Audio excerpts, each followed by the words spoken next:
Dan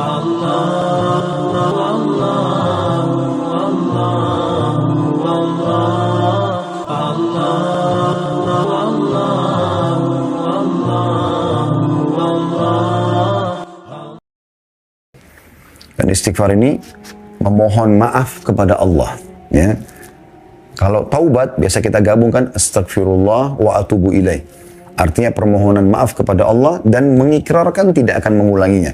Taubat itu menyatakan tidak akan mengulangi. Seperti Anda sedang membuat permohonan maaf kepada pimpinan perusahaan Anda pada saat Anda melakukan satu pelanggaran, Anda mengatakan dengan lisan, saya mengajukan permohonan maaf saya. Kemudian Anda buat tulisan, ya, ikrar tidak akan mengulangi kesalahan tersebut. Itu yang dikenal dengan istighfar dan taubat dalam makna ibadah kepada Allah Subhanahu wa taala. Tadi itu contoh kalau kita realisasikan dalam kehidupan kita sehari-hari sebagai contoh saja supaya mudah difahami.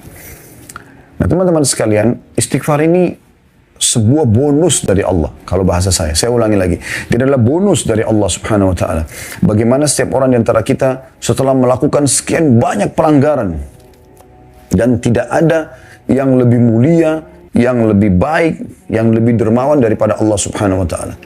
Sekian banyak pun pelanggaran yang sudah kita lakukan, Allah akan maafkan selama kita mau kembali kepada Dia. Dan dalam banyak hadis Allah SWT mengatakan, saya akan memaafkan wala ubali, dan saya tidak peduli.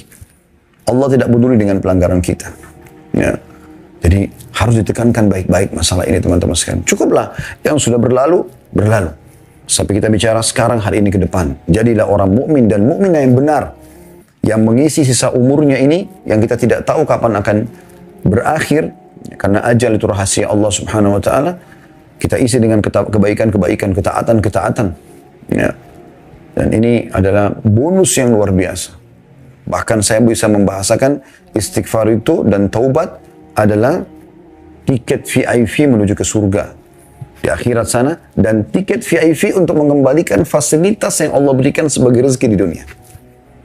Ya, karena dengan taubat, kata Nabi SAW tadi hadis yang sudah saya bacakan, ya, taubat tajubu ma qablah. Taubat membersihkan semua kesalahan yang lalu. Jadi Anda sudah diputihkan.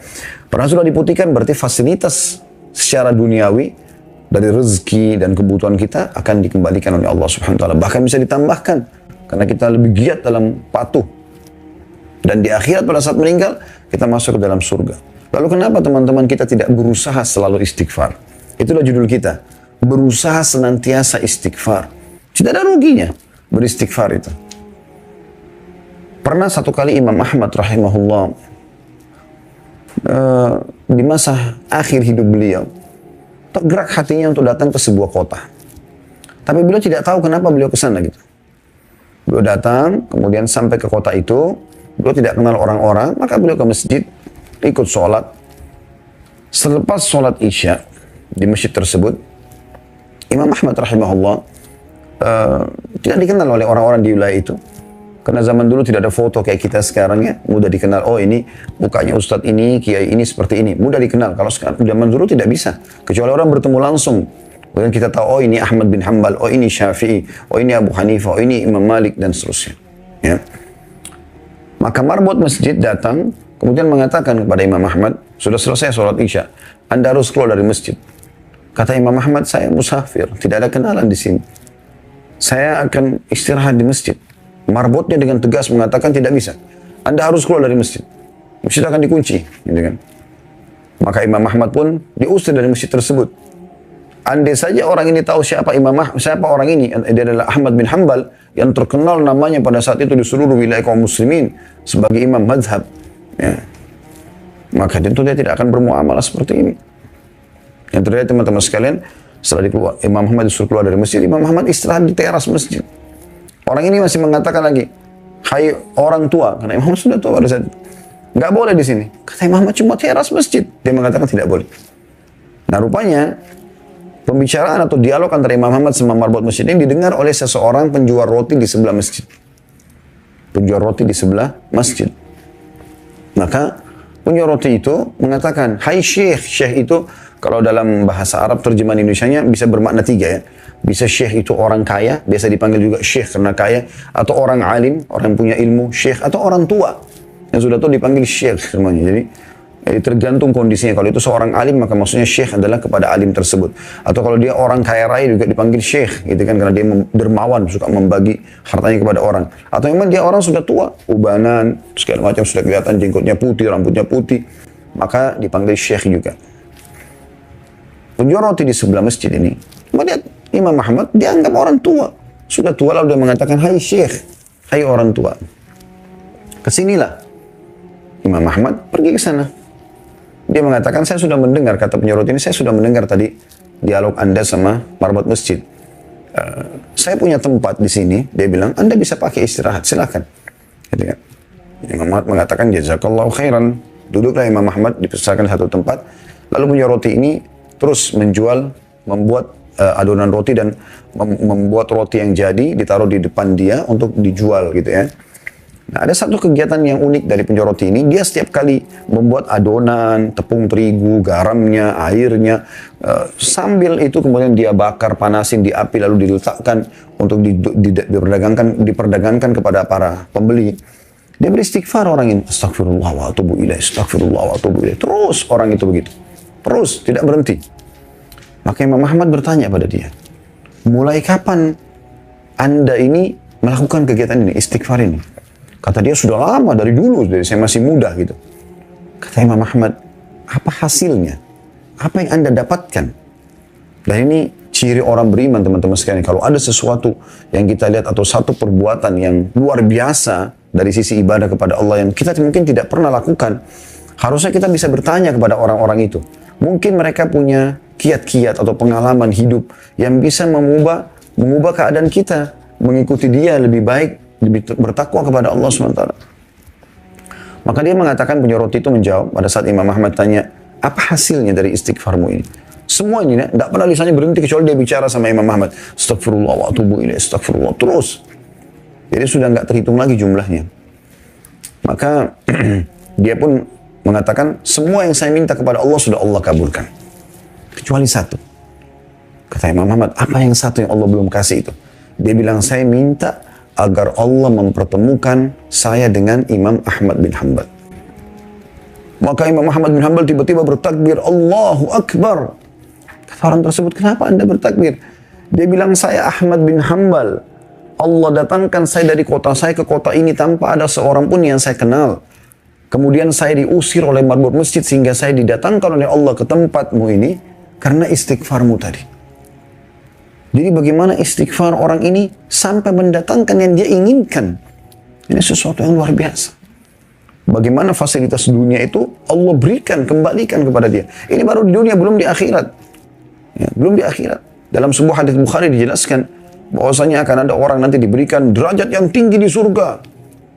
Dia sendiri tahu dia nggak mungkin sampai ke derajat itu. Dia mengatakan, dari mana wahai Tuhanku ini? Saya tidak merasa pernah mengerjakan amal-amal sehingga saya sampai derajat ini. Apa kata Allah Subhanahu wa Ta'ala kepada dia? Itu istighfar anakmu untukmu.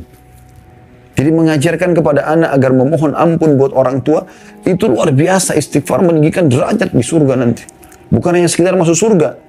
Terus dengan istighfar yang ada, baik kita lakukannya atau kita orang lain yang memohon ampun kepada Allah untuk kita, maka akan sama hasilnya. Jadi teman-teman, luar biasa yang harus diperhatikan.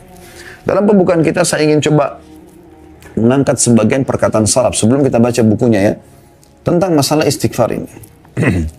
Abu Musa al-Asy'ari radhiyallahu anhu, Abu Musa al-Asy'ari radhiyallahu anhu, sahabat Nabi yang mulia, berkata, dahulu kita memiliki dua penyelamat, ya, dua pelindung dari siksa Allah. Salah satunya telah pergi, yaitu keberadaan Rasulullah SAW. Selama Rasulullah ada, Allah tidak akan turunkan azabnya kepada umat ini. Dan Nabi SAW selalu dapat wahyu dari langit. Tapi Nabi SAW sekarang sudah meninggal. Dan tersisa satu di tengah-tengah kita, yaitu istighfar. Kalau istighfar juga sudah pergi, niscaya kita akan binasa. Ya? Ini statement yang luar biasa. Renungi teman-teman sekalian. Kata beliau, dahulu kita memiliki dua penyelamat dari azab. Atau kami memiliki dua penyelamat dari siksa Allah. Yang satu sudah pergi dan sisa yang satu lagi. Yang sudah pergi adalah keberadaan Rasulullah SAW dan tersisa adalah istighfar. Kalau dia pun pergi dari kita, maksudnya dari lisan kita, ya, maka kita pun akan binasa. Rabi' bin Hutsaim rahimahullah, seorang ulama tabi'in masyhur dengan keimanannya berkata, merendahlah kalian kepada Rabb kalian. Berdoalah kepadanya di kala senggang. Karena Allah SWT berfirman dalam hadis qudsi, "Man da'ani fir rakha'i ajabtuhu fis syiddah." Siapa yang berdoa kepadaku pada saat sedang lapang, lagi sehat badannya, lagi banyak hartanya, lagi harum namanya, ya, lagi baik hubungannya dengan istri dan anak-anaknya, hidup di lingkungan yang nyaman, kendaraan tunggangan yang nyaman, dia berdoa kepada Allah pada saat itu, maka Allah akan mengijabah permintaannya pada saat dia sedang sulit. Karena kan biasanya orang kalau lagi melimpah nikmat Allah, dia malah lalai, ya. Contoh misalnya teman-teman lagi rekreasi nih, ya, keluar kota dengan keluarga. Coba Anda perhatikan, biasanya kita lalai. Kita mendapatkan hotel bintang 5, pemandangan yang indah, udara yang segar, fasilitas yang luar biasa, memukau, memuaskan jiwa. Maka biasanya orang lalai, sholatnya telat, nggak lagi baca Quran, zikir pagi petangnya terbengkalai. Ya. Sering nggak Anda lihat pada saat lagi liburan sekolah, biasanya, sebelum masa pandemi, ya, kemana orang-orang tua baca anak-anaknya? Banyak yang mengajaknya ke kolam renang, di sana terbuka aurat. Laki-laki dan perempuan. Ya. Laki-laki cuma pakai celana pendek, bahkan mirip seperti celana dalam, mohon maaf. Perempuannya cuma pakai BH dan celana dalam. Dan disaksikan oleh anak-anaknya. Mereka pun dengan jilbab besarnya si ibu, ayahnya mungkin kelihatan ada simat atau tanda-tanda iltizam, ya, ketaatan kepada Allah dari pelihara jenggot, mungkin dia pakai baju koko, pakai kopiah, misal contoh, ya. Nah, ternyata dia ke sana dan pun mereka lihat, jadi lalai, gitu kan? Jadi lalai. Atau ke pinggir pantai, atau kemana saja, tempat-tempat kemaksiatan, atau ke luar negeri, ke negara-negara kafir, akhirnya terbengkalai, kan gitu. Makanya di saat-saat justru kita lagi puncak-puncaknya nikmat, kita harus lebih kuat dalam beribadah. Harusnya pada saat kita ke puncak, ya, kalau mohon maaf teman-teman yang di luar dari Jabodetabek, mungkin yang belum pernah pun ke sini, puncak itu nama satu wilayah di Jawa Barat yang memang tempat rekreasi. Biasanya orang pergi di weekend, ya, di Sabtu Ahad untuk rekreasi keluarga, banyak villa-villa yang disewakan. Mungkin di setiap kota Anda juga ada itulah, ya. Maka orang kadang-kadang pergi seperti ini, lalai mereka. Harusnya kita pada saat pergi seperti itu, makin bagus sholat malamnya, di udara yang sejuk, di hotel bintang 5, di pemandangan yang indah, disuruh situ Anda berzikir, Anda bertafakur, duduk di teras hotel, Anda memikirkan penciptaan langit dan bumi. Harusnya seperti itu, ya. Bukan malah lalai. Bukan malah melakukan kemaksiatan kepada Allah SWT. Nah, ini kata kunci, kalau orang mengingat Allah, berdoa kepada Allah, di saat dia sedang senang, malah dia makin giat beribadah, maka Allah akan mengijabah permohonan dia di saat dia lagi susah. Ya. Wa man sa'alani a'taituhu, lanjutan hadis. Dan siapa yang memohon kepadaku, kata Allah, aku akan berikan. Mungkin ada di antara Anda yang berkata, ada permintaan saya yang belum diterima, belum diberi oleh Allah, Ustaz. Maka saya jawab, mungkin.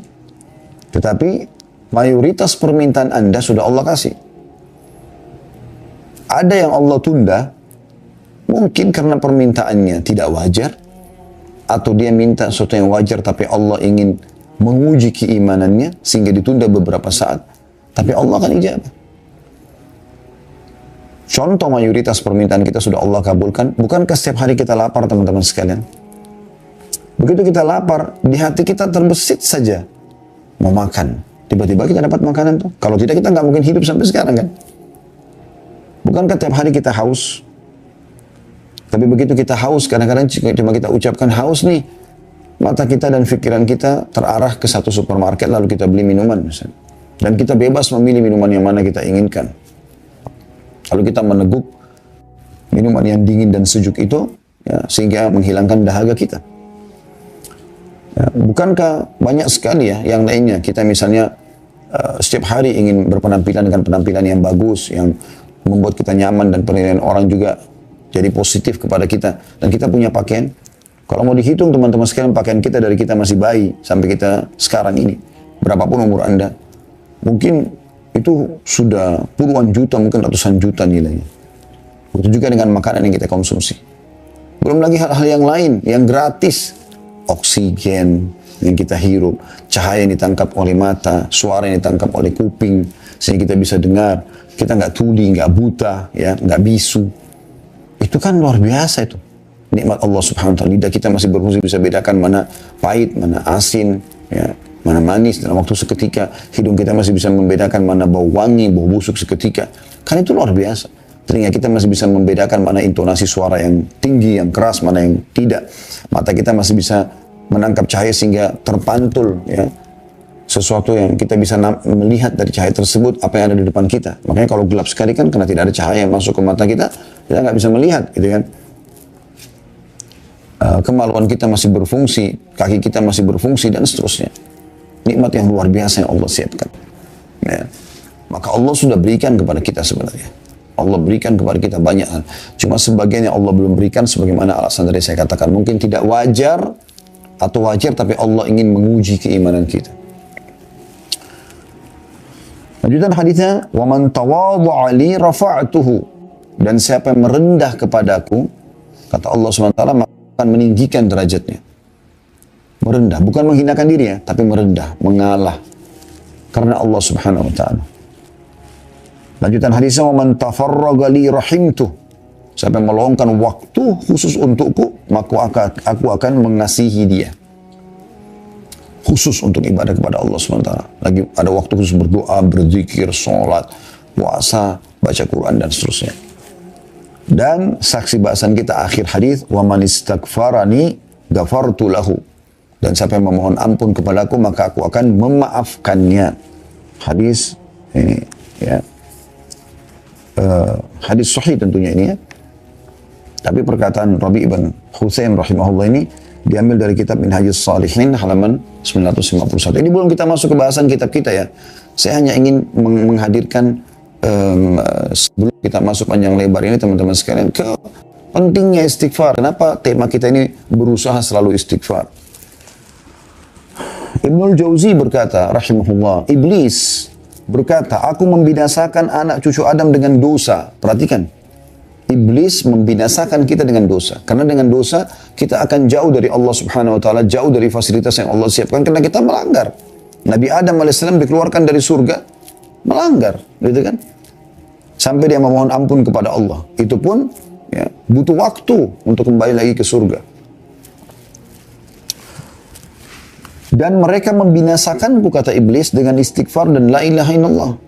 Upaya yang sangat besar dari iblis untuk menyesatkan manusia, itu seketika habis setelah dia bermaksiat 20 tahun, 30 tahun. Dia beristighfar di tahun 31-nya, ya, atau tahun 41 dari setelah dia kemaksiatan.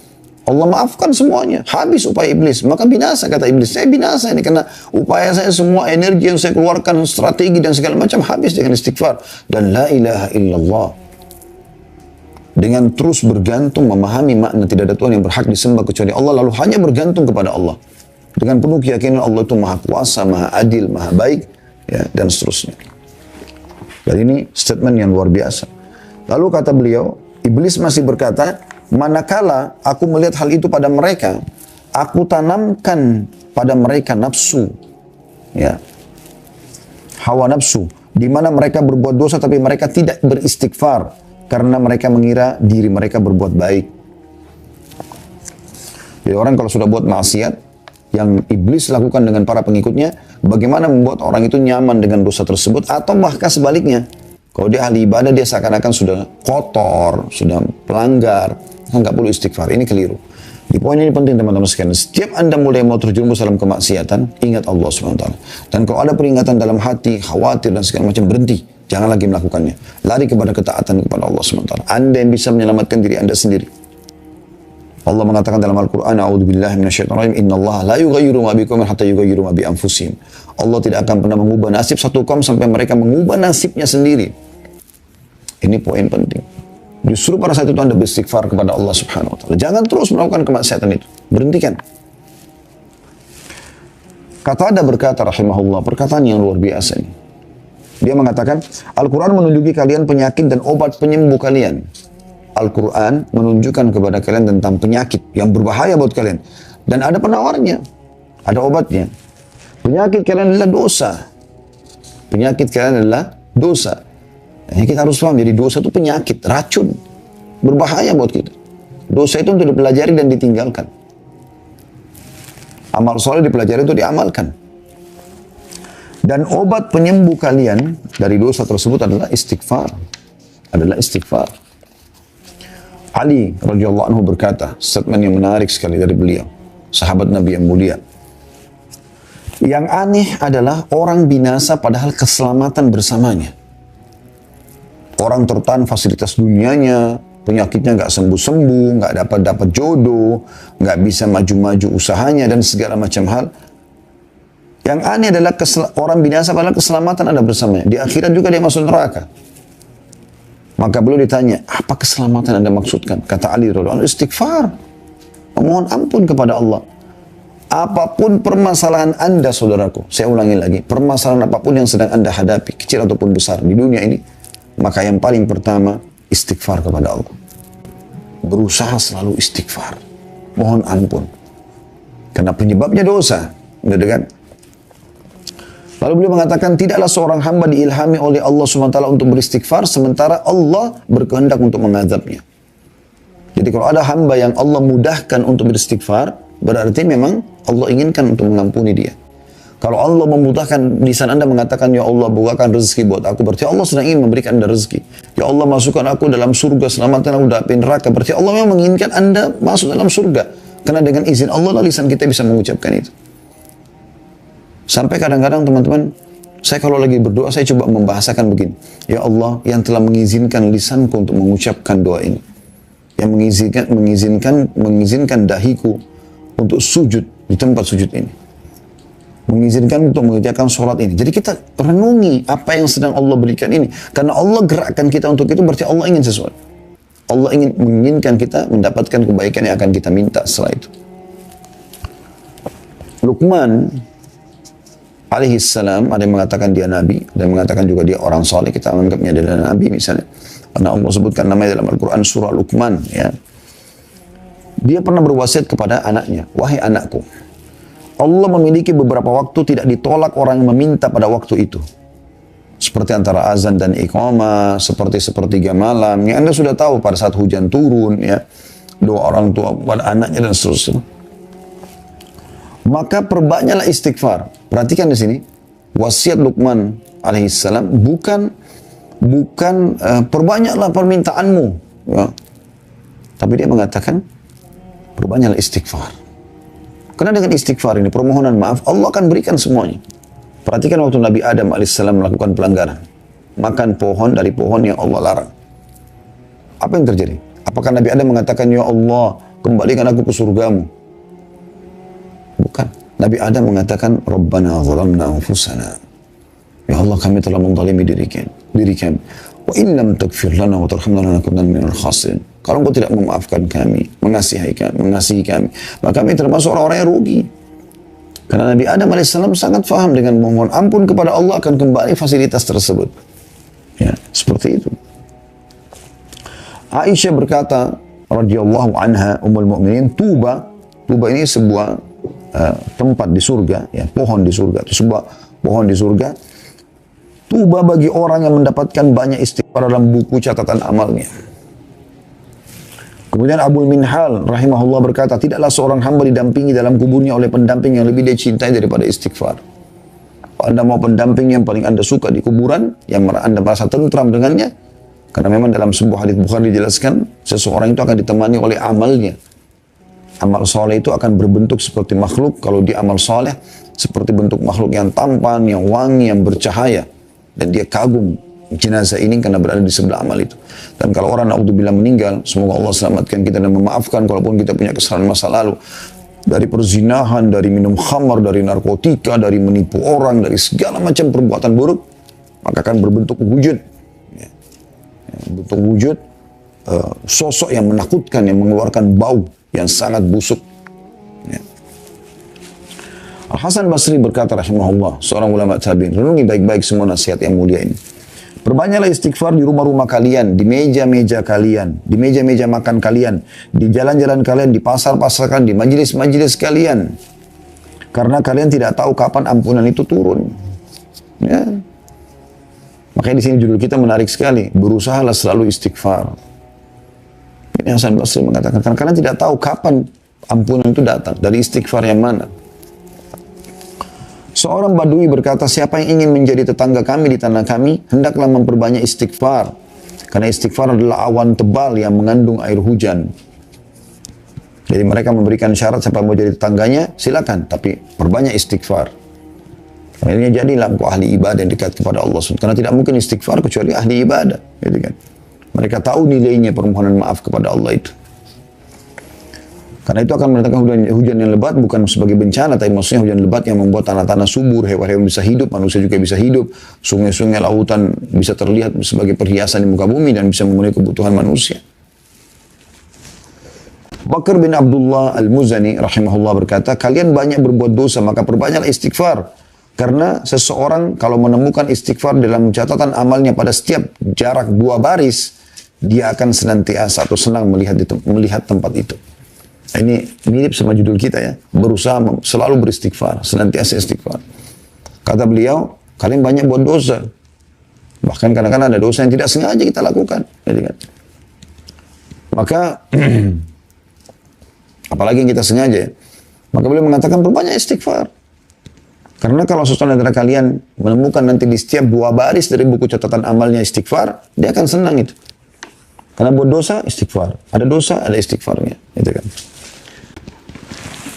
Bahkan istighfar ini bisa memudahkan urusan teman-teman sekalian. Dinukil dari Imam Syafi'i rahimahullah. Beliau pernah diberikan atau sering diberikan tugas oleh gurunya Imam Waqi' rahimahullah. Dan selalu Imam Syafi'i lupa. Saya dikasih kesempatan tugas untuk menghafal, lupa. Maka beliau menyebutkan dalam syairnya masyhur. Syakautu ila waqi'i su'a hifdhi. Aku mengeluhkan kepada Imam Waqi' tentang buruknya hafalanku. Fa'arsyadani ila tarkil ma'asi. Maka dia memerintahkan aku untuk, atau menunjukiku untuk meninggalkan kemaksiatan. Wa akhbarani bi anna ilma nurun. Dan dia memberitahukan kepadaku bahwasanya ilmu itu adalah cahaya. Nurullahi la yu'ta li asi. Dan cahaya Allah tidak akan diberikan kepada ahli maksiat. Ibnu Taimiyah berkata rahimahullah, pikiranku terpaku pada sebuah masalah yang sulit bagiku. Maka aku beristighfar kepada Allah 1000 kali sampai dadaku dilapangkan dan masalah sulit terpecahkan. Aku kadang berada di pasar, di masjid atau di sekolah, tapi hal itu tidak menghalangiku dari zikir dan istighfar sampai aku meraih apa yang aku inginkan. Nah itu kan luar biasa statement ini. Ini semua teman-teman statement yang menarik yang harusnya kita jadikan sebagai bahan renungan. Baik, saya akan mulai membaca teman-teman sekalian apa yang menjadi bahasan kita pada kesempatan ini di halaman 70 tentang berusahalah untuk senantiasa istighfar. Di antara yang disyariatkan dan dianjurkan Allah Subhanahu wa taala, kata penulis, kepada hambanya ialah senantiasa beristighfar kepadanya Azza wa Jal, maksudnya kepada Allah Subhanahu wa taala. Dan itu adalah petunjuk para nabi alaihi wassalatu wassalam. Allah SWT berfirman kepada Nabi Nuh alaihissalam dalam surah Nuh ayat 28. Allah perintahkan para nabinya beristighfar. Para nabi itu maksum. Nabi itu dimaafkan kesalahannya. Tapi perhatikan apa Allah anjurkan kepada mereka. Manusia-manusia terbaik yang Allah pilih sebagai utusannya. A'udzu billahi minasyaitonir rajim, surah Nuh ayat 28. Rabbighfirli wa liwalidayya wa liman dakhala baitiya mu'minan wa lil mu'minina wal mu'minati wa la tazididz zalimina illa tabara. Wahai Tuhanku, ampunilah aku, ibu bapakku, dan siapapun yang memasuki rumahku dengan beriman, dan semua orang yang beriman, laki-laki dan perempuan. Dan janganlah engkau tambahkan bagi orang-orang yang zalim itu selain kehancuran. Ketika beliau memohon kepada Allah agar menyelamatkan putranya, maka beliau menilai permintaan itu termasuk perkara yang mengharuskan beristighfar. Bahkan beliau khawatir tergolong dari orang-orang yang merugi.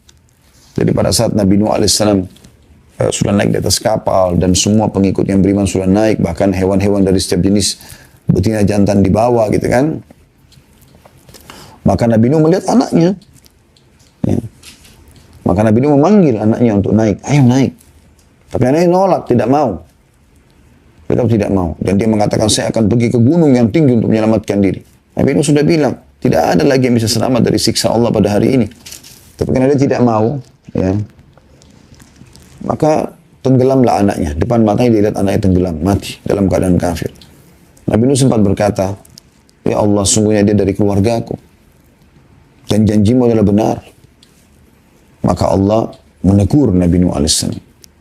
Sungguhnya dia bukan lagi keluargamu, hai Nuh. Amalnya, perbuatannya bukan perbuatan yang baik. Lalu Allah mengatakan apa? Ya, aku tidak ingin kau termasuk orang-orang yang jahil. Tidak mengerti. Aku sudah tentukan seperti ini, lalu kau cuma memprotesnya, tanda kutip ya. Walaupun Nabi Nuh alaihissalam sini bukan memprotes, tapi Nabi Nuh alaihissalam ya, prihatin sebagai ayah tentang anaknya gitu. Maka Nabi Nuh pun merasa bertakut kepada Allah. Ya.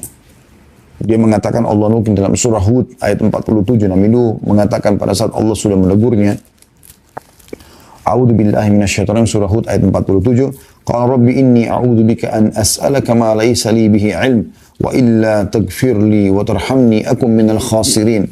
Nabi Nuh berkata, wahai Tuhanku, sesungguhnya aku berlindung kepadamu bahwa aku memohon kepadamu sesuatu yang tidak aku ketahui. Dan sekiranya engkau tidak memberi ampun kepadaku dan tidak menaruh belas kasihan kepadaku, niscaya aku termasuk orang-orang yang merugi. Jadi Nabi Muhammad SAW pun memohon ampun atas tadi permintaan agar anaknya diselamatkan, beranak yang meninggal dalam keadaan kafir. Nabi Musa alaihissalam juga berkata dalam surah Al-Qasas ayat 16, A'udzu billahi minasyaitonir rajim. Inni dzalamtu nafsi faghfirli faghfaralah innahu huwal ghafurur rahim. Sesungguhnya aku telah menzalimi diriku sendiri, maka ampunilah aku dengan berbuat kesalahannya. Maka dia Allah mengampuninya. Sesungguhnya Allah dialah yang maha pengampun lagi maha penyayang. Juga dalam surah Al-A'raf 151 masih kisah Nabi Musa alaihissalam. A'udzu billahi minasyaitonir rajim. Qala rabbighfirli wa li akhi wa adkhilna fi rahmatik wa anta arhamur rahimin. Dia Musa berkata, berdoa, wahai Tuhanku, ampunilah aku dan saudaraku, maksudnya Nabi Harun alaihi wassalatu wassalam, dan masukkanlah kami ke dalam rahmatmu, dan engkau adalah zat yang maha penyayang di antara para penyayang. Juga dalam surah Al-A'raf, masih surah yang sama, ayatnya berbeda, 155 sampai 156, ya, yang berbunyi, A'udzubillahi minasyaitonirrajim, In hiya illa fitnatuka tudillu biha man tasha' wa tahdi man tasha', anta waliyuna faghfir lana warhamna wa anta khairul ghafirin, waktub lana fi hadhihi dunya hasanatan wa fil akhirah inna hudna ilaik. Waktub lana fi hadhihi dunya hasanatan wa fil akhirati inna hudna ilaik. Al-ayah, artinya itu tidak lain adalah cobaan darimu ya Allah. Engkau sesatkan dengan cobaan itu siapa yang engkau kehendaki, dan engkau beri petunjuk kepada siapa yang engkau kehendaki. Engkaulah pemimpin kami, maka ampunilah kami dan berilah kami rahmat, dan engkaulah sebaik-baik pemberi ampunan. Dan tetapkanlah untuk kami kebaikan di dunia ini dan di akhirat. Sesungguhnya kami kembali atau bertobat kepadamu. Ya, jadi pada saat itu Allah Subhanahu wa taala menguji ya beberapa orang Bani Israel yang diajak untuk ya, bertemu dengan Allah SWT, tapi tidak melihat Allah. Lalu mereka minta agar melihat Allah, maka Allah mematikan mereka. Maka Nabi Musa AS mengatakan, ini cobaan darimu ya Allah. Lalu kemudian beliau segera merendah. Engkau menyesatkan dan memberi petunjuk siapa yang engkau kehendaki. Engkaulah ya, wali kami, penolong kami, pelindung kami. Maka maafkanlah kami dan kasihani kami. Sungguh engkau sebaik-baik pemaaf. Nabi Ibrahim alaihissalam berkata sambil memohon ampunan Tuhannya dengan menyebutkan karuniahnya. N-nya besar, karuniahnya, maksudnya karunia Allah kepadanya. Pada Nabi Ibrahim alaihissalam dalam surah Asy-Syu'ara ayat 78 sampai 82.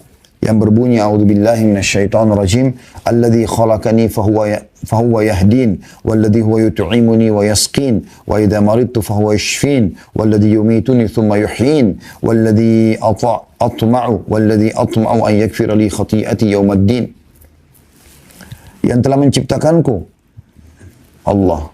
Ya. Maka dianya besar katakan Allah yang memberikan petunjuk kepadaku, yang memberi makan dan minum kepadaku. Dan apabila aku sakit, dialah yang menyembuhkanku. Dan yang akan mematikanku, kemudian akan menghidupkanku kembali. Dan yang sangat kuinginkan akan mengampuni kesalahanku pada hari pembalasan nanti. Juga Nabi Ibrahim AS mengatakan dalam surah Ibrahim ayat 41, A'udzu billahi minasyaitonir rajim. Rabbana ighfir lana wa liwalidayya. Ya. Saya ulangi. Rabbana ighfirli wa liwalidayya wa lil mu'minina yawma yaqumul hisab. Ya. Wahai Tuhan kami, berilah ampun bagiku dan bagi kedua ibu bapakku dan bagi sekalian orang-orang mukmin pada hari terjadinya hisab nanti atau hari kiamat. Kata beliau, setiap muslim yang membaca ayat-ayat ini akan bertanya-tanya kesalahan apakah yang telah dilakukan oleh Khalilullah tersebut, Nabi Ibrahim alaihissalam. Dan dosa-dosa apa yang dilakukan oleh para nabinya. Semoga salawat dan salam tercurah kepada mereka semua. Adapun Nabi kita, Nabi Muhammad SAW mempunyai perkara yang sangat agung dalam hubungannya dengan istighfar yang akan kita bicarakan nanti. Ya. Jadi artinya maksudnya para nabi-nabi tersebut, dosa apa yang mereka lakukan? Sampai mereka memohon-mohon ampun begini kepada Allah. Apalagi kita manusia biasa yang bukan nabi, yang jelas-jelas melakukan kemaksiatan, gitu kan? Maka kita butuh istighfar, itu maksudnya. Ada sebuah subjudul di sini, situasi dan kondisi untuk istighfar. Istighfar adalah memohon ampun kepada Allah serta mengakui dosa dan kekurangan. Istighfar ini disyariatkan dalam situasi dan kondisi sebagai berikut. Yang pertama, ketika melakukan dosa, segera istighfar. Inilah saatnya yang paling penting. Ini berarti pengakuan terhadap dosa. Anda bertaubat atau kembali kepada Allah. Dan permohonan kepada Allah agar dia-nya besar kata Allah, menghapuskan bekas dosa dan membersihkan kotorannya. Ketika Adam AS bermaksiat kepada Tuhannya, dia beserta istrinya mengatakan dalam surah Al-A'raf ayat 23, A'udzu billahi minasyaitonir rajim.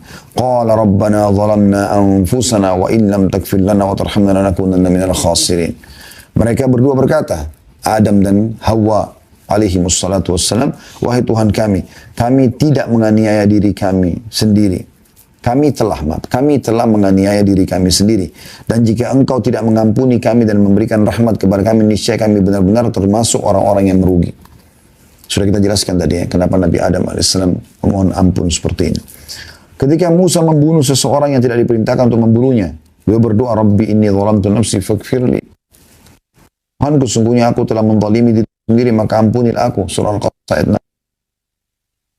Ketika pergi dalam keadaan marah dan meninggalkan kaumnya, karena kaumnya di wilayah Nainawah, namanya di wilayah Irak, tidak mau beriman kepada dia dan masih menyembah patung-patung, ya, dewa-dewa dan seterusnya. Maka Allah pun menghukum Nabi Yunus AS dengan memasukkannya ke dalam mulut ikan paus. Dimasukkan ke situ sebagai hukuman. Harusnya para nabi-nabi tidak boleh meninggalkan lokasi dakwanya walaupun sampai dibunuh, kecuali ada perintah Allah SWT.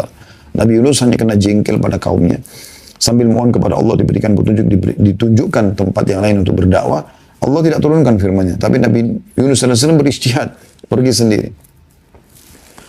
Maka dia pun mengatakan di dalam perut ikan tersebut, La ilaha illa anta subhanaka inni kuntu minadh dhalimin. Tidak ada Tuhan yang berhak disembah kecuali engkau, maha suci engkau, sungguhnya aku termasuk orang-orang zalim. Surah Al-Anbiya ayat 87. Jadi dia memohon ampun. Allah juga berfirman dalam surah An-Nisa 110 yang bunyinya, A'udzubillahi minasyaitonir rajim, wa may ya'mal su'an aw yadhlim nafsahu thumma yastaghfirillah yajidillah ghafurur rahima. Barang siapa yang berbuat keburukan, kemaksiatan dan menganiaya dirinya, kemudian dia memohon ampunan kepada Allah, niscaya dia akan mendapatkan Allah Maha Pengampun lagi Maha Penyayang. Jadi siapapun berbuat dosa, sebesar apapun, sebanyak apapun dia melakukannya, selama dia mau istighfar dan bertobat kepada Allah, tentu yang tulus ya, bukan hanya istighfar, ya sudahlah, Ustaz kan tadi bilang istighfar, astagfirullah, tapi dia tidak niat dalam hatinya, maka ini berbeda. Tidak maksud orang harus memohon ampun, istighfar kepada Allah, memang menyesali perbuatannya, gitu kan, maka dia akan mendapatkan Allah Maha Pengampun lagi Maha Penyayang. Juga dalam surah Al-Imran ayat 135 Allah mengingatkan pada saat orang mau terjerumus dalam dosa kemudian dia ingat Allah lalu dia beristighfar, itu Allah maafkan. Pada saat kita mau melakukan satu perbuatan dosa lalu kita merasa khawatir, takut, segala macam, itu adalah sebuah karunia yang luar biasa. Allah sebutkan dalam surah Al-Imran 135, A'udzubillahi minasyaitonir rajim, walladzina idza fa'alu fahishatan aw zalamu anfusahum dzakarullaha fastaghfiru lidzunubihim wa may yaghfiru dzunuba illallah. Dan orang-orang yang apabila mengerjakan perbuatan keji atau menzalimi diri mereka sendiri, mereka segera berzikir, mengingat, menyebut Allah, lalu memohon ampun atas dosa-dosa mereka. Dan siapa lagi yang dapat mengampuni dosa selain Allah? Jadi pada saat Anda mau berzina, Anda mau berbohong, Anda melakukan perbuatan batil, ada rasa khawatir, segera tangkap rasa khawatir dari Allah SWT. Astagfirullah wa atubu ilaih. Ya memang saya melakukan, ya memang saya tidak mau lakukan ini. Misalnya. perbuatan zina maksudnya, tidak mau melakukannya. Atau dia melakukan kebohongan, iya memang saya melakukannya, dia jujur. Gitu ya. Karena takut hanya kepada Allah SWT. Rasulullah SAW bersabda kepada Aisyah radhiyallahu anha, "Ya Aisyah, in kunti al-mamti bi dzambin fastaghfirillah, fa inna at-taubata min adz-dzambi an-nadam wal istighfar." Wahai Aisyah, jika kamu telah melakukan dosa, memohon ampunlah kepada Allah, sebab sesungguhnya taubat dari dosa adalah penyesalan dan beristighfar. Hadis riwayat Ahmad, jilid 6 halaman 464. Ya. Dari hadis ini kita akan coba membaca beberapa hadis-hadis ya setelahnya yang menjelaskan kepada kita tentang anjuran untuk beristighfar pada saat sedang melakukan perbuatan dosa ya. Kemudian beliau mengangkat lagi hadis yang lain. Hadis Abu Hurairah radhiyallahu anhu disebutkan bahwa Rasulullah SAW bersabda, "Innal 'abda idza akhta'a khati'atan nukitat fi qalbi nuqtatun sauda, fa idza huwa naza'a wastaghfara wa taba suqila qalbu wa in 'ada zida fiha hatta ta'lu 'ala qalbihi wa huwa ar-rannu alladhi dzakara Allah kalla barrana 'ala qulubihim ma kanu yaksibun." Surah Al-Mutaffifin ayat 14. Terjemahan hadis ini, sesungguhnya kata Nabi SAW, seorang hamba melakukan satu kesalahan atau dosa, maka dalam hatinya terbentuk satu bercak hitam. Dosa itu luar biasa. Hentikan fasilitas menggelapkan hati, yang merupakan mahkota daripada tubuh ini. Gitu kan. Jika dia meninggalkan kesalahannya, beristighfar dan bertaubat, maka hatinya dibuat cemerlang kembali, dihapus. Menjadi terang benderang lagi. Menjadi punya ide yang beridean. Semuanya kebaikan-kebaikan yang dia terlintas di hatinya. Gitu kan. Dari kejujuran, dari tanggung jawab, dari amanah, dari sedekah, dan seterusnya. Namun, kata Nabi SAW, jika dia melakukan dosa, dia malah dari dosa ke dosa lagi. Dari dosa ke dosa terus. Bukannya bertaubat, maka bercak hitam itu dibuat semakin bertambah, sehingga menutupi hatinya. Dan itulah makna ar-ran yang Allah sebutkan dalam surah Al-Mutaffifin. Ya. Kalla barran. Ya. Sekali-kali tidak, bahkan apa yang mereka kerjakan itu telah menutupi hati mereka. Dari maksudnya menutupi hati itu jadi keras hatinya.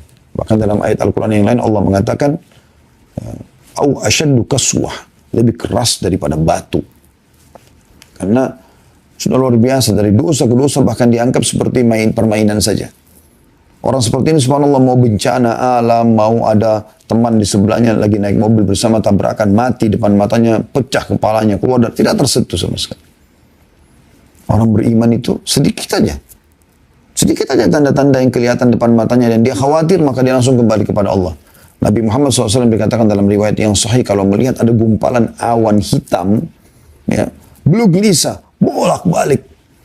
Sampai pasti turun air hujan yang sejuk, yang benar, yang baru beliau tenang.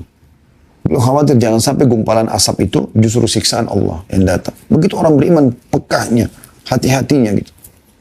Bahkan sebagian salafus salih mengatakan, aku tahu aku punya dosa pada saat aku melihat perubahan sikap dari pasangan hidupku, suami ataupun istri, ya. Tungganganku, bahkan tikus yang masuk ke dalam rumahku. Teman-teman tahu, coba renungi ya, tafsir surah Saba, surah nomor 34 tentang negeri Saba, ayat 15-nya, seingat saya ayat 15 itu, yang menceritakan tentang bagaimana Allah menjadikan mereka sebagai tanda-tanda kebesaran.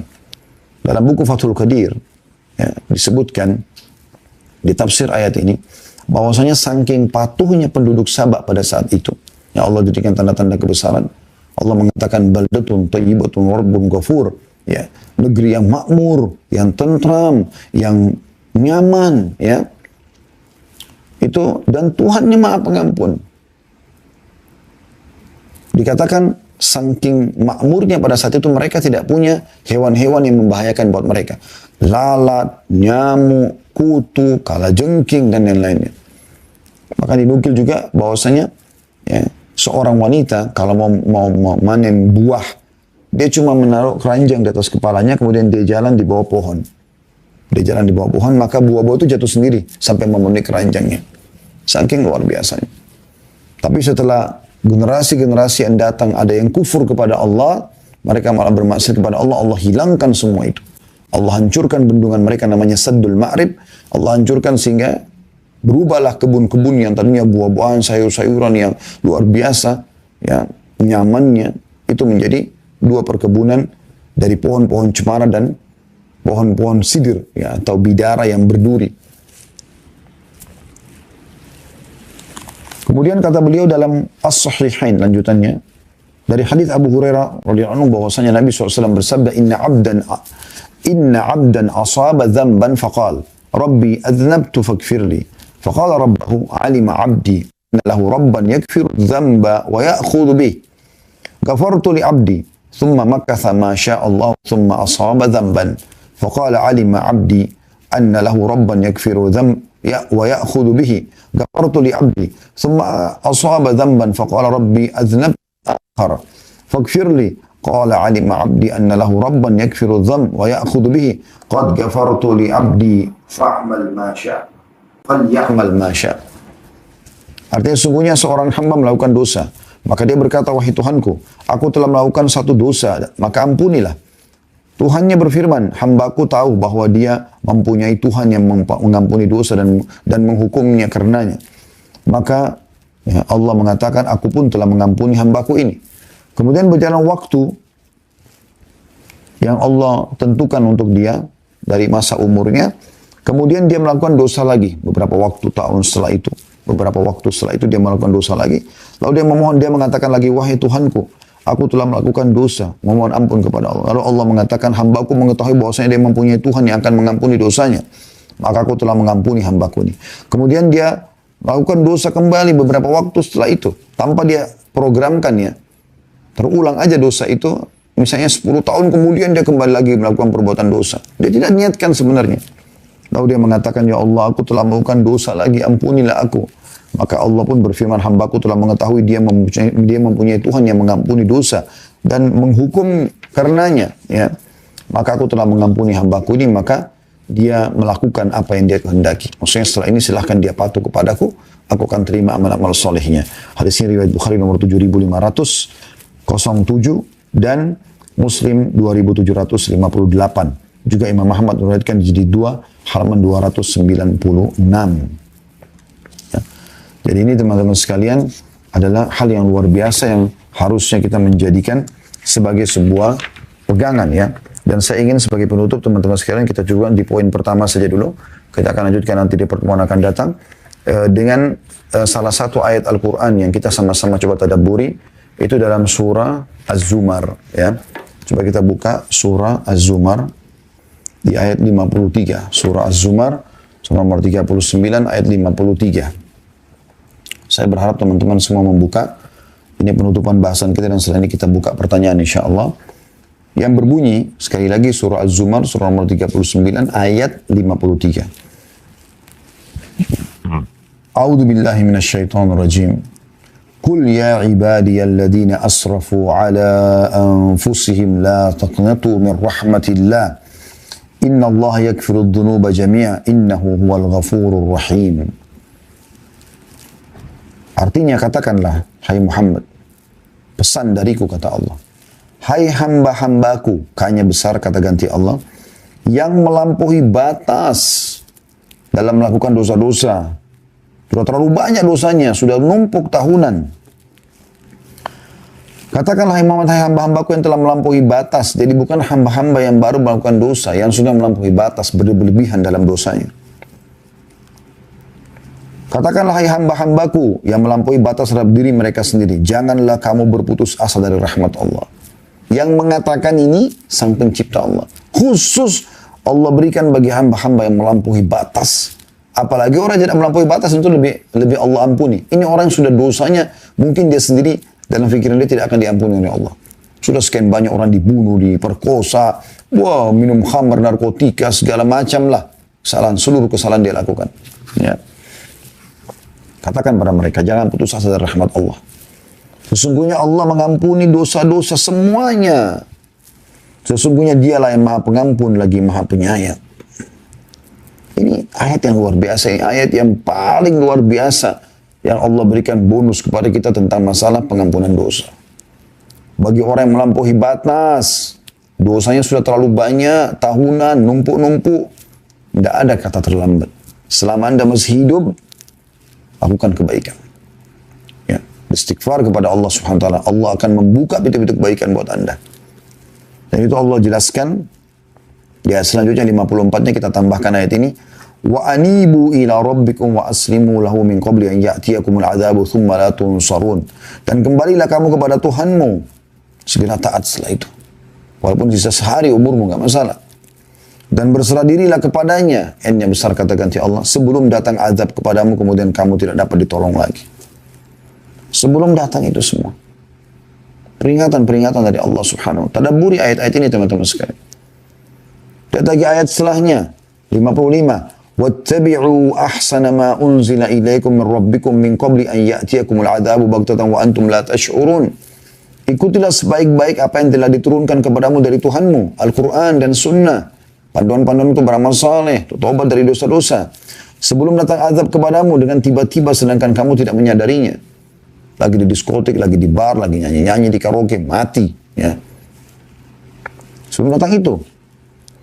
Lalu kemudian ayat 56-nya Allah mengatakan, orang-orang yang tidak sempat taubat ini, antakula nafsun ya hasrata ala ma farrattu fi jambillahi wa in kuntu laminas sakhirin. Pada saat itu dia akan mengatakan, amat besar penyesalanku atas kelalaianku dalam menunaikan kewajiban terhadap Allah. Sedangkan aku sesungguhnya termasuk orang-orang yang mengolok-olok agama Allah. Ya. Jadi ini luar biasa peringatan dari Allah SWT. Tadabbur ayat ini penting teman-teman sekalian. Bagaimana Allah SWT mengingatkan kepada kita agar berhati-hati. Ya. Jadi ini poin yang paling penting. Ya, poin pertama tentang masalah kapan saja kita beristighfar. Untuk kita akan lanjutkan nanti. Pertemuan akan datang insya Allah dengan lanjutan bahasannya.